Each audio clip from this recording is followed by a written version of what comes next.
Good evening. Thank you for coming. My name is George Shackelford. I'm the Deputy Director of the Kimball Art Museum, and I had the very great pleasure of installing the exhibition. I did not organize it, but I was the installing curator and interpretive curator here for this marvelous exhibition, the Holy Sepulcher Treasures from the Terra Sancta Museum. It has been an amazing thing to see how this exhibition has captured the public imagination, and we are expecting to sell out of the catalog, for instance, before the show is over. So get ahead of that game if you want to. It is my really great pleasure this evening to introduce my friend Ellenor Alcorn. We were curators together at the MFA Boston, which she joined when she was just in her 20s and was a curator there for nearly 20 years, or a little more than 20 years. And it was there at the MFA Boston that she developed her incredible expertise in the history and practice and the makers of particularly English silver of the 17th, 18th, and 19th centuries. And she is an absolute renowned expert in that field and in metalwork in general. After being at the MFA, she was an independent curator for a while before joining the staff at the Metropolitan Museum of Art. You may have seen their British galleries, which were recently reopened after years of being closed, in an incredibly imaginative installation, beautifully done, beautifully designed, and expertly organized. And it was Ellenor who was the lead of the person on the team that put those galleries together. They're really a triumph. So if you go back to the Met and you haven't seen them, do go to see them. In 2018, she left the Met to become the head of the Department of European Decorative Arts at the Art Institute of Chicago, where, once again, she had the challenge and pleasure, I think, of completely renovating the decorative arts galleries there and reinstalling them.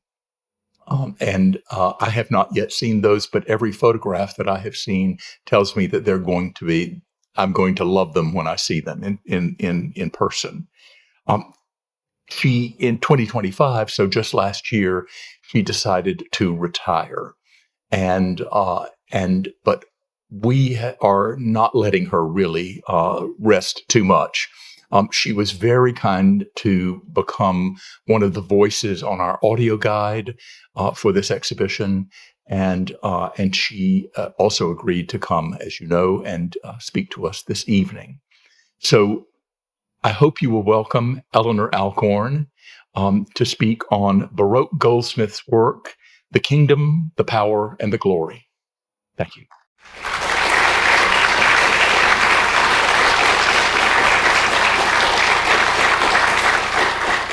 Thank you, George. Such a nice introduction, and so nice to have this opportunity, and such a welcome phone call from George inviting me to come, just as I was trying to imagine life in my post-museum career, to be invited to address this extraordinary collection.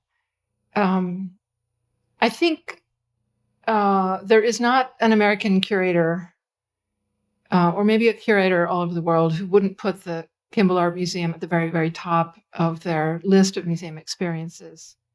And it's fantastic to see the dialogue between the Con and Piano buildings and these exuberant, glowing ecclesiastical works of art, which it's a perfect conversation and really refreshing, enhancing both aspects, I think, as we go forward. The objects in this show, as you may already have discovered, range in date from the early 17th right through the third quarter of the 18th century, and they belong to the Terra Sancta Museum in Jerusalem. They are cared for by the Franciscan monks of the St. Saviour Monastery, which is part of the custody of the Holy Land. They were given over a long period of time as gifts from the Catholic courts of Europe, as what were called alms, that is to say, tributes in recognition of the gravity and importance of the site. In addition, of course, to the works of silver and gold, which I'll address a little bit this afternoon, of course, there are spectacular works in textile that are beautifully represented in the exhibition, but also paintings were presented, and even indeed cash tributes and other ways of expressing loyalty and veneration for the site of the Holy Sepulcher. So today I'd like to put the exhibition and the works in it in a sort of broader context, try to look a little bit behind the scenes about how some of these works might have come to be, how they were created, conceived, and paid for, and to talk a little bit about their patrons, and ultimately why, indeed, were some of them made. The Church of the Holy Sepulchre in Jerusalem is located on what is believed to be the site of the crucifixion, the entombment, and the resurrection of Christ. So, as such, it is the holiest site in Christianity. Initially built in the 4th century by Constantine the Great, it was destroyed and rebuilt several times over the years. I think most recently in the early 19th century. It's a very complicated administrative organization looking after the site of the Holy Sepulchre, shared jointly by the Greek Orthodox, the Latin Church, that is to say the Roman Catholic, the Armenian, the Syrian Orthodox, the Coptic, and the Ethiopian. And the Pope from the early 14th century gave the oversight of this site to the Franciscan order. And this, as you can imagine, over the years has not been without conflict. And we'll hear a little bit about the sorts of conflicts that were experienced. The site was certainly a pilgrimage destination over the years. The period that we're examining, the 17th and 18th century, was not by any means the highest period of visitations by Western European pilgrims. But the Franciscans played a very important role in church administration and also diplomatic visibility, as they received formally all the Western European ambassadors who were making their way, for example, to Constantinople to work on the very tricky relationship between the Central European and Western European factions. I encourage you to go online and look at the wonderful lecture that was delivered by Xavier Solomon, who was the individual at the Frick collection who initiated this exhibition and worked with a team of curators on it. He gave a wonderful lecture that talks about the practices within the church historically, but also to the present day. It's still very much in use. Here are images of two masses that are in session, and pay particular attention to the image on the right. All the sanctuary lamps that are hanging from the ceilings will go back and be looking at these sanctuary lamps. So, where did all this silver come from, first of all? In the medieval period, European silver generally came from Bohemia, from Hungary, from the Alps, and from mines in Saxony. It was a major and well oiled industry. This is a wonderful manuscript, large manuscript page from the late 15th century. The image on the right is a detail, and you can see this fantastic cutaway view of the mountain with miners who are using pulleys and ladders, and they have, you can see, I think, little lamps in their hand, oil lamps with wicks to light their way as they make their way into the mine. But there's also views in this image of the refining of the silver in the detail. On the right-hand side, there are figures who are refining into a furnace and a forge, separating the silver from the raw materials. And in the red-roofed building with arcades at the bottom of the image, there's a figure with little scales weighing the finished product. And here we have individuals who are striking coins out of the purified silver. So that is the sort of medieval tradition of Goldsmith's mining. But of course, in the 16th and 17th centuries, the Spanish conquests in the New World completely changed the complexion of the sources of silver across Europe. From the 16th century, mainly in Peru and Bolivia, we see this torrent of new wealth that is brought into particularly Spain and also to some extent Portugal.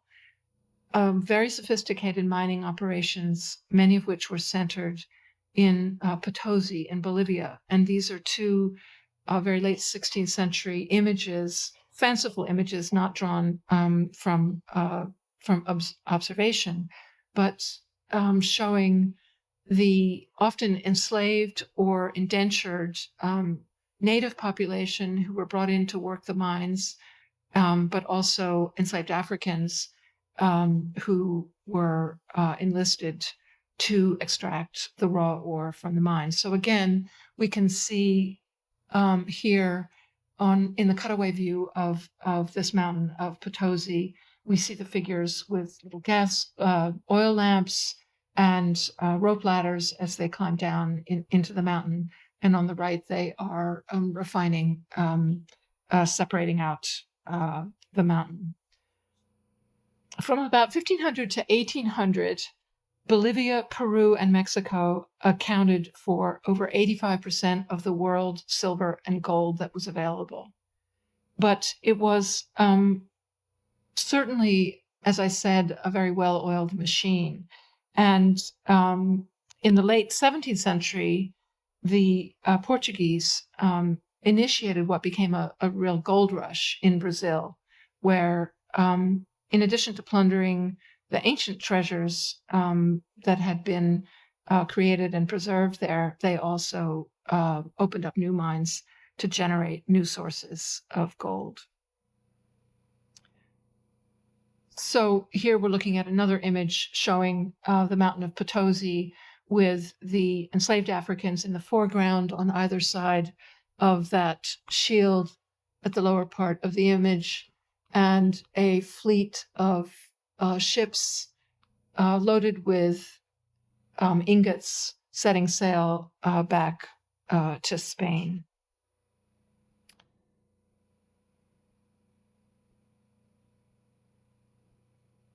One of the earliest and I think very most moving objects in the exhibition is the first thing you see as you go in here, this very beautiful reliquary of the True Cross made in Paris in the late 1720s. And there is this marvelous symmetry to the winged figures, the angels on either side of the crucifix. It's an important object because it includes what is believed to be a relic of the True Cross. And that discovery of fragments of the True Cross by Saint Helena, the mother of Constantine, the Emperor Constantine, in 326, established this very site as the location of the crucifixion, the entombment, and the resurrection. So the imagery of the true cross is absolutely essential to the locating of the church in this spot. Gold and silver had a very special status, not just in Western Europe, but actually globally. In non-Western cultures, in ancient cultures, there are qualities about gold and about silver that elevated it to the status we still recognize called noble metals. Gold is practically doesn't corrode at all. Silver only oxidizes because it is amalgamated with small amounts of copper, which do tend to color and oxidize. But as infinitely recyclable and impermeable metals, they have a special status across many cultures. They're used as currency. Gold is in the alchemical tradition equated with the sun, and silver is equated with the moon. And in 847 at the Council of Reims, it was decreed that all chalices had to be made in silver or gold. That's, the blood of Christ served to the cleric or to the parishioner in a chalice, therefore would only touch one of these purified metals. So that's really the justification for the creation of all the pieces that we see in this exhibition. And it was Abbot Suger, the 12th century abbot of Saint Denis, who put into words the attachment to these beautiful objects, precious gold, metal, and gems, as appropriate for the celebration of the Mass. In the image on the left, it is a render of the only image we have of the interior of the Church of Saint Denis as it appeared in about 1500. And on the right is the chalice of Abbot Suger, incorporating an ancient vessel into medieval gold filigree work. Abbot Suger wrote, "Marvel not at the gold and the expense, but at the craftsmanship of the work. Bright is the noble work, but being nobly bright, the work should brighten the minds, so that they may travel through the true lights to the true light where Christ is the true door." So this is the beginning of a whole philosophy of contemplation that involves great works of art, and it had a profound and widespread effect. And it's really something to keep in mind, I think, as we go through the exhibition. So who were our patrons? Who funded these gifts to the Church of the Holy Sepulchre? We won't go through them all, but we do have gifts from a range of European Catholic courts, as I said. Here we have Philip IV of Spain and Charles II of Spain, the last of the Spanish Habsburgs. You recognize them by that distinctive Habsburg chin.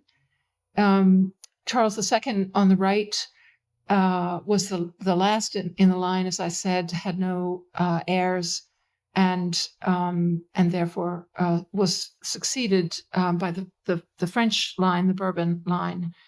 But it's really worth paying attention to this beautiful image of his veneration here of the Holy Sacrament in Madrid, where he kneels before a cushion, and the Pope here is holding up a monstrance, and we'll look at the context for that in this exhibition.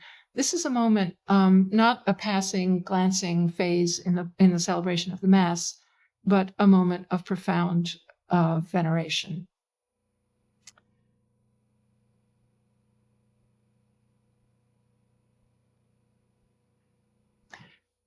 So this absolutely massive and spectacular throne of Eucharistic exposition was commissioned by Philip IV in the 1660s, made in Madrid, and made in Sicily, in Messina, and to enlist to execute the design, he brought in the Jovara family. Silversmiths very much were very often trained as architects. And if we think about the training that was available for most of the trades, architecture was the most refined. You were guaranteed to learn how to draw if you practiced as an architect. And for a silversmith working at this level, it was very important to be able to do a rendering to present to your client. You were working at the very highest level. On the far left of the screen, you can see a design for a theatrical presentation that was the work of one of the Jovara family, who was a prolific generator of these theatrical stage sets and so forth. So these architectural settings are something we'll come back to again and again. And this massive piece is fascinating for a number of reasons. First of all, you can see, I think, that it's certainly not solid silver. These are sheets of rather thinly hammered silver that have been molded over I take it, a wood core, and they're pinned down with these little rosettes, each of which has studded with a little gem. You see an echo of a lot of the ornament that also appears in the textiles of the period. So there's definitely an overlap with that. On the far right of the screen is a detail of the plaque at the lower half of the throne, and that cites the patron, the destination in Jerusalem, the names of the designers and of the makers of the Jovara family who were responsible for executing it. The throne of Eucharistic Exposition was used as a resting place for the monstrance, the piece we just saw in the image of the king kneeling before the Pope. So over the course of the Mass, after the completion of the veneration of the monstrance, it would be placed in the niche at the center of this throne.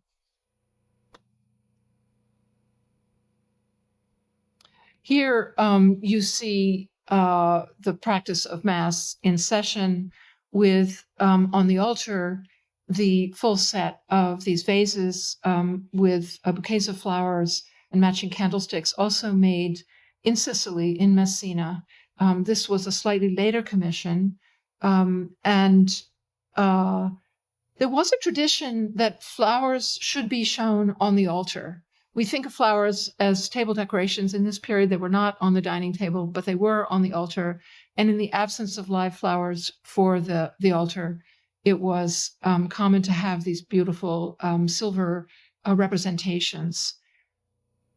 In this case, we're looking at silver, gilt silver. So the details on the shield-shaped flowers up here is a thin wash of gilding over the silver. And some of the gold elements here on these candlesticks are gilding over brass or copper, which is in keeping with the gild regulations in Sicily at the time.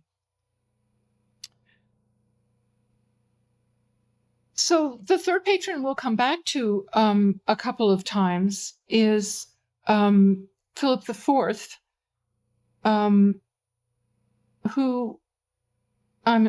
Charles of Bourbon, who, as I said, after the Habsburgs had expired as kings of Spain, Charles of Bourbon, first installed as King of Naples, was then abdicated his throne in Naples and stepped in to become King of Spain. And certainly, as far as Naples is concerned, he was the most ambitious, the most grand, most munificent of patrons. And we see that very much represented in the objects in this exhibition. He was a patron of lavish projects and a great-grandson of Louis XIV. Here is a monstrance which you see at the very end of the exhibition. It's absolutely breathtaking. he initiated in 1746 while still in Naples. Not sheets of silver hammered over a wooden core. In this case, this is gold. So making good use of the rush of gold that was available in across Europe in the period. And no paste gems here. These are diamonds, emeralds, and rubies, many of which also came from excavations in the New World. A few years later, while still King of Naples, he commissioned and presented this absolutely astonishing throne of Eucharistic exposition. So again, not sheets of silver hammered over a wood core. In this case, very finely worked sheets of gold with cast elements. You can see, I think, in the details, the crispness of the cold working, the tooling that's done after all the assembly has been finished. And one of the reasons it's so beautifully preserved is that because gold doesn't corrode, it never needs to be cleaned. And therefore, those details have remained crisp and they aren't subject to being polished away. So how did such commissions happen? Who approved them? Where did the money come from?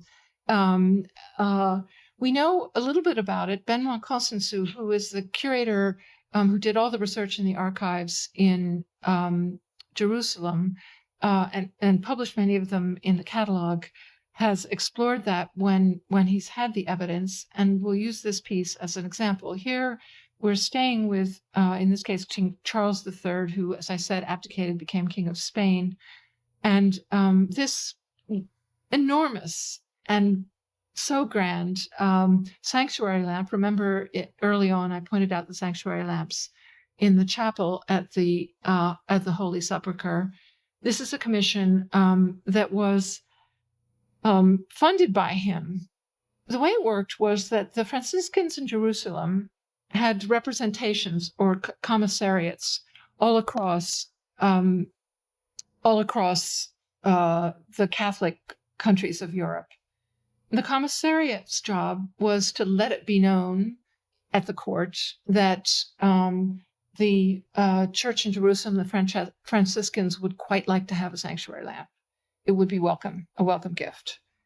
And the prosecutor general might send out to the commissariat a list of a bit of a wish list.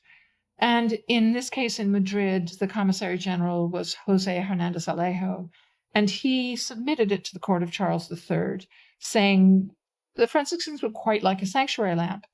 And I'm sure there were officers within the court household whose job it was to assess what it would cost, to determine, weigh it against the budget of the royal coffers, see if there was silver that was available, identify the maker. And so eventually it was all approved and funded. And then we have the question of the silversmith. I should explain that you'll hear the words goldsmith and silversmith used quite interchangeably. And that was true in the 17th and 18th century.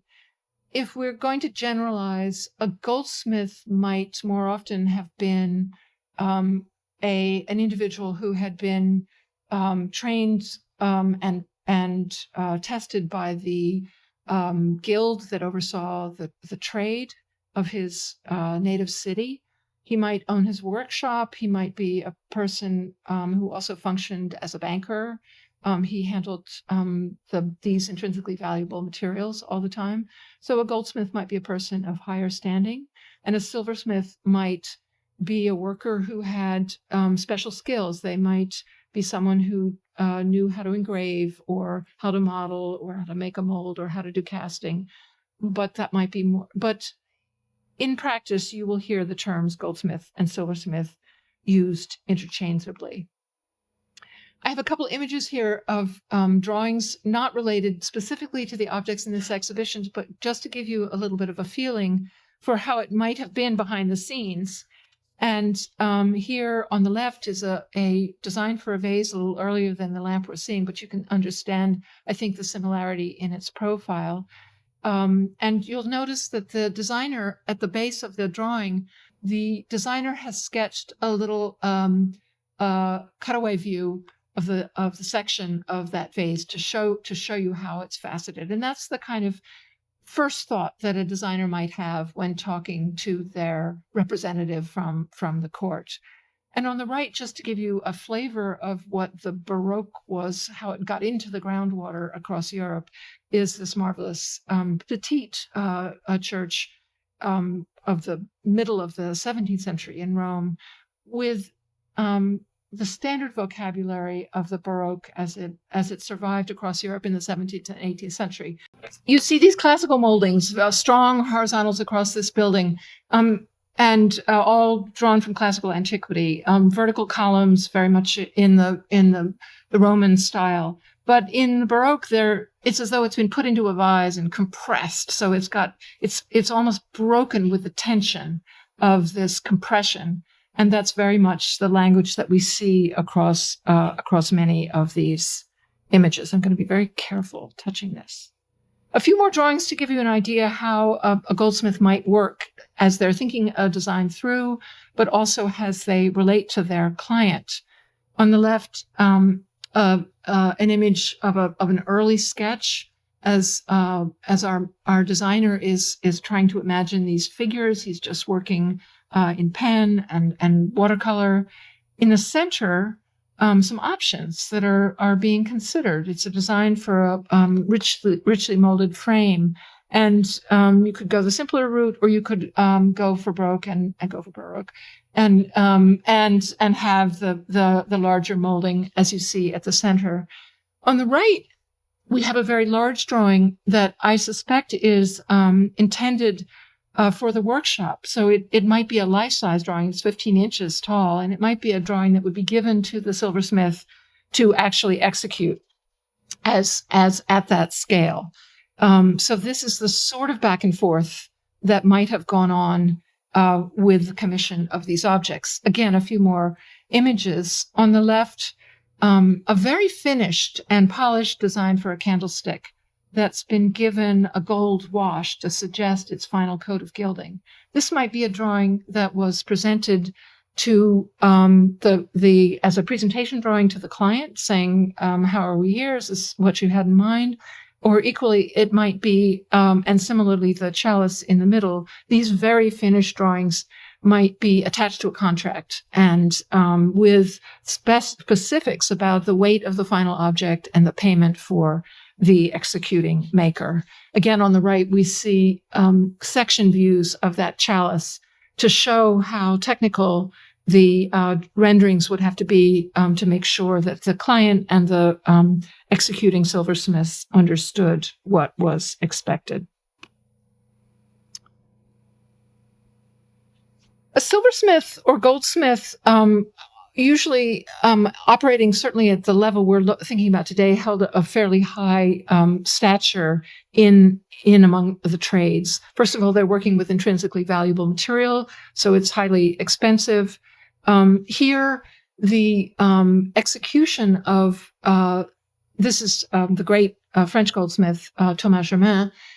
He's gesturing over his own shoulder to these objects on a shelf, and you can see there's a finished silver candlestick, a little plaster next to it. That's part of the process of working out the molded areas.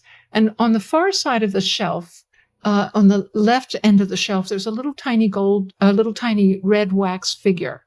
And similarly, I think under his arm, he's got his arm around a half-finished vase. It's a silver vase, but it has on it modeled either clay or wax, where he's designing it in real time on the vessel for scale, and that helps him think through his solutions.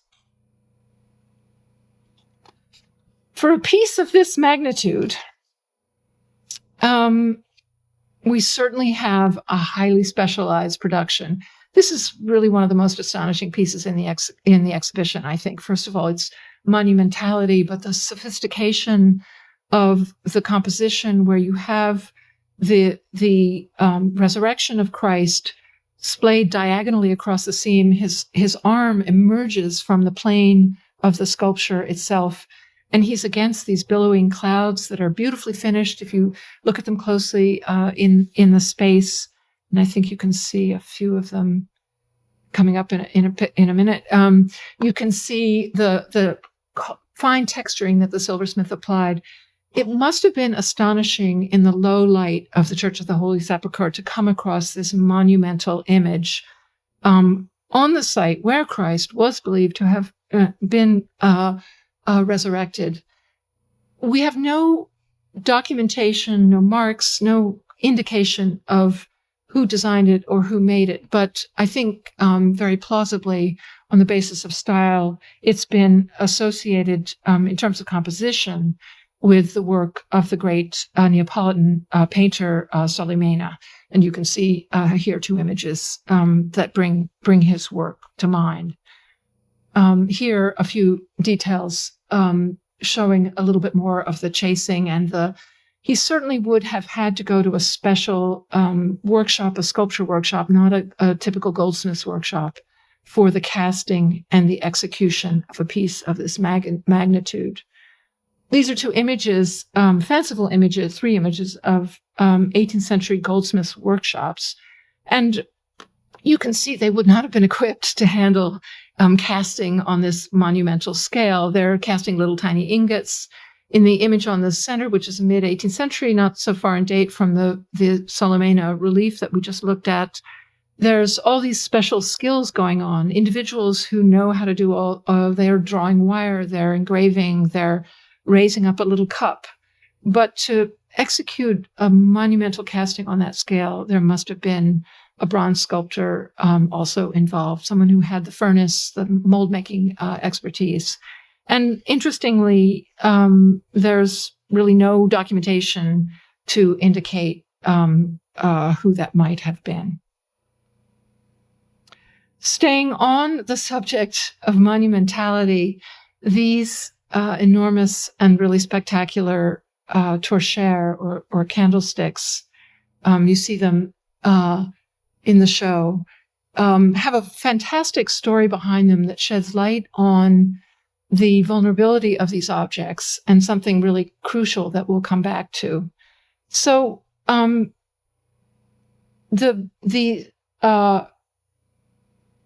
12 stations of the cross, the Via Dolorosa is situated right around the Church of the Holy Sepulchre, and the last several stations are located in the church itself.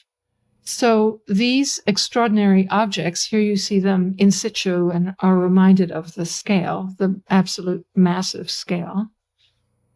These objects have in the cartouches around their stem images of the Passion of Christ. Here on the screen is, of course, the crucifixion.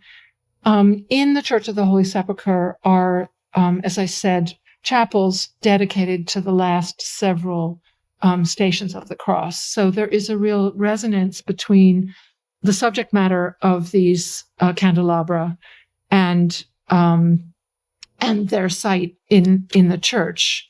But there's also an extraordinary story about their manufacture. So in 1757, there was a confrontation between the Greek Orthodox and the Catholic factions within the church. And on the eve of Palm Sunday, the Greek Orthodox monks sacked and destroyed many of the treasures of the Franciscans. And the Franciscans gathered together all the objects that had been bent and broken and knocked off the wall, and gathered together 1,300 ounces of silver and had these objects refashioned. And that was how these torchères came into being. And it's a theme you see very much, and something we need to keep in mind. Because of the intrinsic value of all the silver and gold, it was readily melted down whenever an owner was short of cash, or if there was a war or some other reason. And indeed, not only did they send these off to be made, there's a suggestion, again, I think quite plausible, that they might have salvaged the figures of the evangelists who are here recorded in this drawing. This is a lamp that was in the Church of the Holy Sepulchre, destroyed in that confrontation with the Greek Orthodox faction. And they might have saved the figures of the evangelists from this lamp, and when it was sent to Venice, had them reused around the base. So the kind of cyclical reuse of these objects is something that is very unique to this material. So we've talked a little bit about where and about how and who, but I think the big question really is why? What's to be gained if you are a Catholic sovereign in Vienna or in Naples or in Madrid? What's to be gained with sending off all this gold or silver to Jerusalem? It's not a huge pilgrimage site in the 17th and 18th century, but there's big overriding issues, I think, that we need to keep in mind. First of all, the sacred was omnipresent at a European court. There was, it was the administration of state functions and the role of the Catholic Church were inextricably linked. So here is this lovely, I couldn't resist showing this lovely image of Louis XIII as a youth, and two of the extraordinary pieces that were sent while he was King of France. Beautiful dishes embossed just with the lily of France, the symbol. Interestingly, no images of the resurrection. It's just the image of the national identity. No mistake here. These are dishes that could have been secular dishes made for use in a domestic, a courtly domestic setting. There's nothing particular about them. And actually, in the Church of the Holy Sepulchre, there was the practice of establishing a buffet, that is to say, setting up these dishes in the middle of the chapel, just to enhance the magnificence of the setting.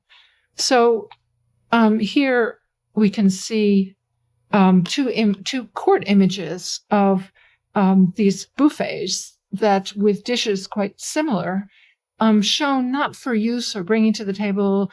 The dishes that were given to Jerusalem were not alms basins. They were for display only to elevate the language of and refinement of the event. And here we see this beautiful image of a marriage under the watch of Louis XIII at Fontainebleau, in his bedroom, lined with these beautiful tapestries, lit by rock crystal chandeliers, what is a religious ceremony in a domestic setting. So there is a inextricable connection between the two functions. And the other thing to keep in mind is an expectation that the magnificence of court life was expected to be matched by magnificence in ecclesiastical life. So they had to be on a par. And therefore, if our King of Naples is commissioning, as he did, building Capodimonte or Caserta, his gifts to the church ought to be equal in stature and in magnificence. And we even see a little bit of an echo here. One of the most beautiful objects in the exhibition, I think, is this ciborium, which is intended for to store the consecrated host, the holy, the Eucharist.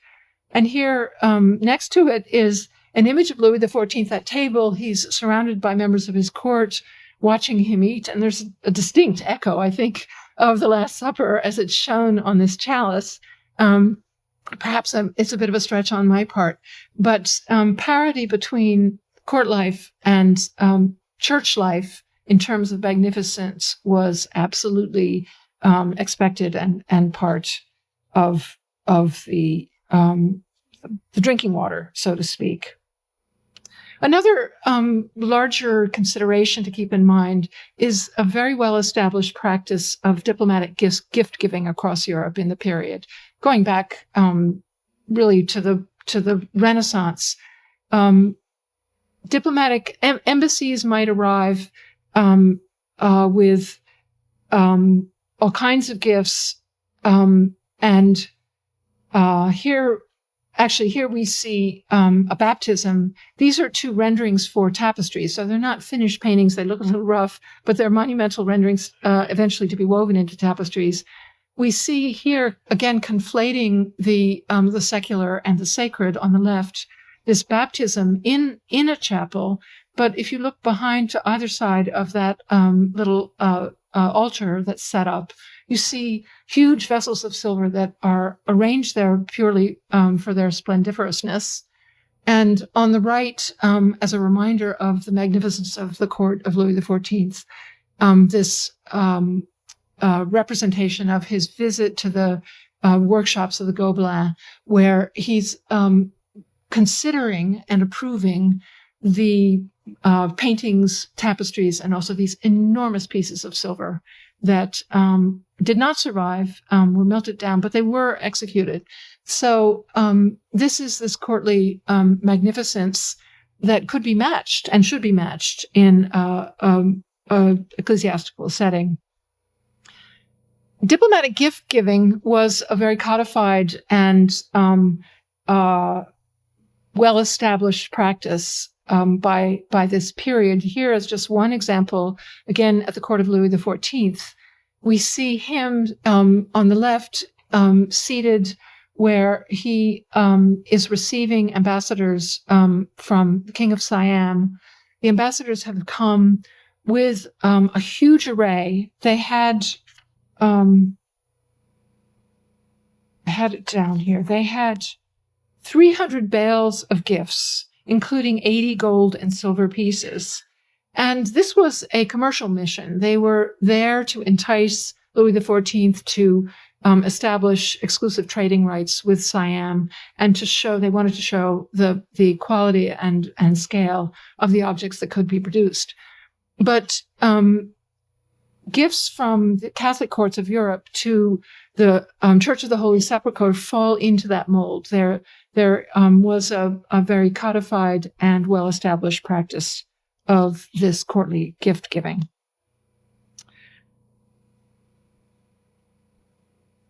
So we might wonder, what about strategy? What do you gain in terms of strategy by making an expensive gift all the way to Jerusalem, not a high visibility destination? It was an intimate, small church, not objects that would be shown to the masses.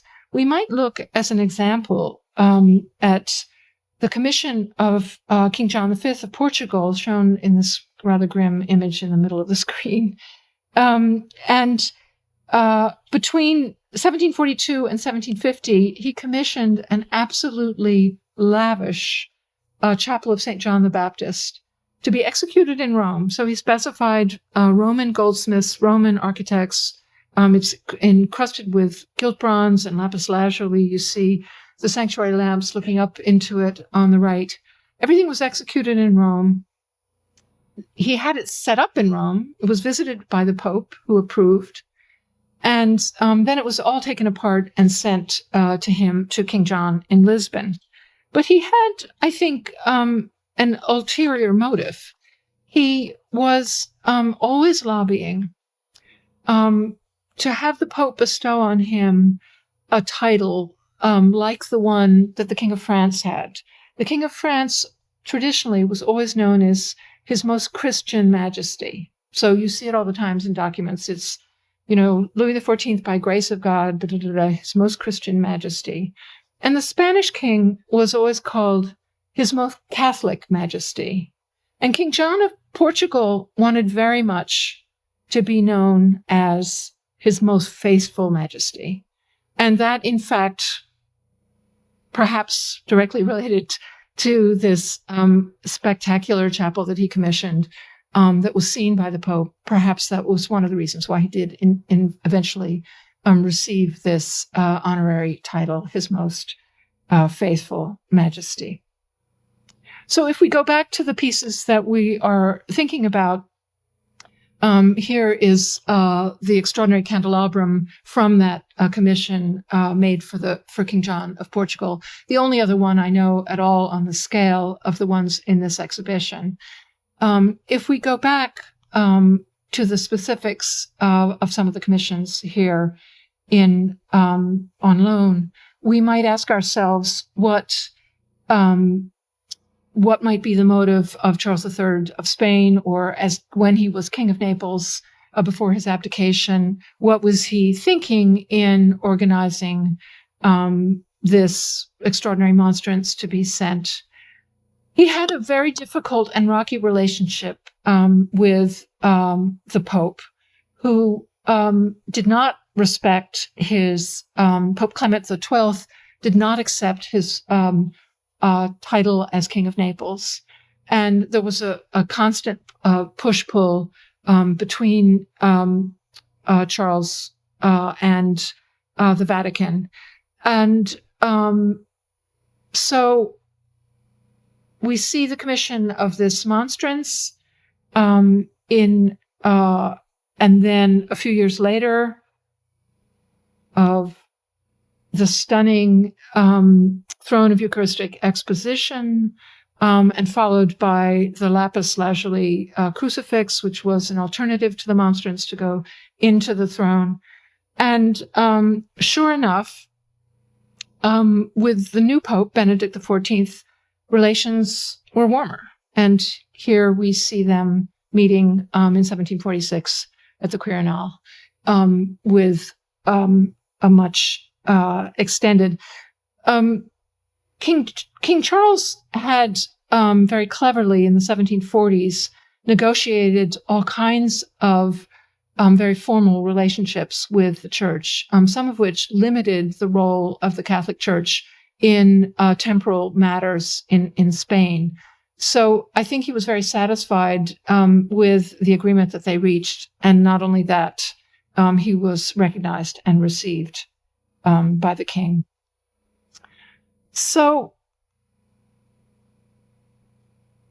the most astonishing thing, I think, we appreciate these objects as we engage with them on a one-to-one basis. It's helpful to know some of the hoops that were jumped through to bring them into being.